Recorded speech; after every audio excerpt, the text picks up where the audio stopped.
English premier লিগের ১২তম রাউন্ডের ম্যাচে জয় পেয়েছে আর্সেনাল, হেরেছে ম্যান সিটি লিভারপুল।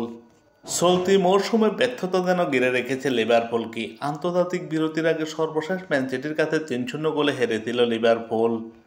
বিরতি থেকে ফিরে ঘুরে দাঁড়ানোর আশা করেছিল লিভারপুল, তাতেও ভাগ্য বদলায়নি। ঘরের মাঠ অ্যানফিল্ডে নটিং ফরেস্টের কাছে ৩-০ গোলের বড় ব্যবধানে হেরে গেছে লিভারপুল। ২২ নভেম্বর অ্যানফিল্ডে লিভারপুলকে ৩-০ গোলের বড় ব্যবধানে হারিয়ে দিয়েছে নটিং ফরেস্ট। এই হারে পয়েন্ট টেবিলে আরও নিচে নেমে গেল লিভারপুল। ম্যাচের ৩৩তম মিনিটে ব্রাজিলিয়ান মিডফিল্ডার মুরিলোর জোরালো শটে এগিয়ে দেয় নটিং ফরেস্ট। কর্নার থেকে আসা বলে সতীর্থের হেড পাসের বক্সের ভেতর বল পেয়ে জালে জড়ান তিনি। ১-০ গোলে পিছিয়ে থেকে বিরতিতে দেয় লিভারপুল। দ্বিতীয়ার্ধে শুরুর প্রথম মিনিটে নটিং ফরেস্টের হয়ে গোল করেন সেবেনো এবং ২-০-তে এগিয়ে দেয় নটিং ফরেস্ট। এরপর ম্যাচের ৭৮ মিনিটে ব্যবধান ৩-০ করেন মর্গান গিবস হোয়াইট। সতীর্থের জোরালো শট এলিসন ঠেকিয়ে দিলেও ফিরতি বল পেয়ে বাম পায়ের শট বল জালে জড়ান এই ইংলিশ মিডফিল্ডার।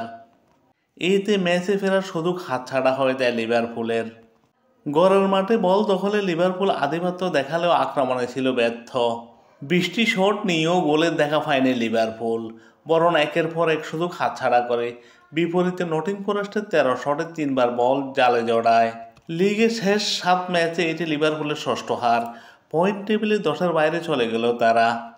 লিভারপুল এই মৌসুমে এখনও পর্যন্ত ১২টি ম্যাচ খেলে ১২ ম্যাচ থেকে ১৮ পয়েন্ট নিয়ে পয়েন্ট টেবিলে ১১তম স্থানে নেমে গেল লিভারপুল। ইংলিশ প্রিমিয়ার লিগের ১২তম রাউন্ডের ম্যাচে নিউক্যাসল ইউনাইটেডের কাছে ২-১ গোলে হেরে গেছে ম্যানচেস্টার সিটি। এই হারে শিরোপা লড়াইয়ের পথে বড় ধরনের ধাক্কা খেল ম্যানচেস্টার সিটি। নিউক্যাসলের ঘরের মাঠ সেন্ট জেমস পার্কের দ্বিতীয়ার্ধে হার্বি বার্নাসের গোলে পিছিয়ে পড়ে সিটি। কিছুক্ষণ পর রুবেন দিয়াসের গোলে সমতায় ফেরে ম্যান সিটি, কিন্তু দিয়াসের গোলের পরপর আবারও আঘাত হানে নিউক্যাসল। বার্নাসের দ্বিতীয় গোলটি বেশ বিতর্কিত হলেও দীর্ঘবার পর্যালোচনার পর টিকে দেয় গোলটি। বনো গুইমারেজের সম্ভাব্য অফসাইড পাত্তা দেনে ভিডিও অ্যাসিস্ট্যান্ট রেফারি। বার্নসের দ্বিতীয় গোলের আগে গোলরক্ষক দন্নারুমার উপর ফাউল হয়েছিল বলে দাবি করে গার্দিওলা। প্রথমার্ধে ফিল ফোডেনের দাবি করা পেনাল্টি প্রত্যাখ্যাত হওয়ার পর ক্ষুব্ধ ছিলেন গার্দিওলা। তাই শেষ বাঁশির পর রাগে মাঠে ঢুকে পড়ে রেফারি স্যাম ব্রাটের কাছে অভিযোগ জানান সিটি কোচ। তবে পরে নিজেই বলে সব কিছু ঠিক আছে। এই মৌসুমে প্রিমিয়ার লিগে এটি সিটির চতুর্থ হার। তারা নেমে গেছে তৃতীয় স্থানে। শীর্ষে থেকে আর্সেনালের ৭ পয়েন্ট পিছিয়ে গেছে তারা।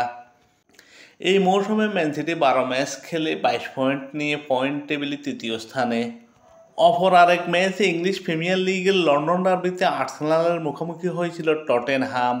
হাইবোল্ডে এই ম্যাচে টটেনহামকে ৪-১ গোলে উড়িয়ে দিয়েছে আর্সেনাল। এই ম্যাচে আর্সেনালের হয়ে হ্যাট্রিক করেন এভারেসি এজে। ঘরের মাঠে দাপট দেখানো আর্সেনাল ম্যাচে ৩৬ মিনিটে এগিয়ে যায়। মরিনোর থ্রো বল থেকে গোল করেন লিসেন্ড্রো ট্রাসেট। এরপর চলে যায় এজে শো। ৪১ মিনিটে আর্সেনালের দ্বিতীয় নিজের প্রথম গোল করেন এই ইংলিশ তারকা। দ্বিতীয় হাফের প্রথম মিনিটে আবারও এজের গোল। টিম্বাসের পাস ধরে ডি বক্সে ঢুকেই নিজে গোলটি করেন এজে। টটেনহাম ৫৫তম মিনিটে নিজেদের প্রচেষ্টায় গোলের দেখা পান। মাঝ মাঠে প্রতিপক্ষ থেকে বল কেড়ে নিয়ে ফালহিনো নিজে ফাঁস দেন রিচার্লিসনকে। ফাঁস পেয়ে গোল করেন এই ব্রাজিলিয়ান তারকা। ৭৬তম মিনিটে আর্সেনালের হয়ে চতুর্থ এবং নিজের হ্যাট্রিক পূরণ করেন এজে। ২ মিনিট পর চতুর্থ গোল পেতে পারতেন এজে, তবে তার শট ঠেকিয়ে দেন টটেনহামের গোলরক্ষক। ১২ ম্যাচে ৯ জয় ২ ড্র, ২৯ পয়েন্ট নিয়ে পয়েন্ট টেবিলে শীর্ষে আর্সেনাল। ২৩ পয়েন্ট নিয়ে পয়েন্ট টেবিলে দ্বিতীয় স্থানে চেলসি। এদিকে ১২ ম্যাচে ১৮ পয়েন্ট নিয়ে পয়েন্ট টেবিলে নবম স্থানে টটেনহাম।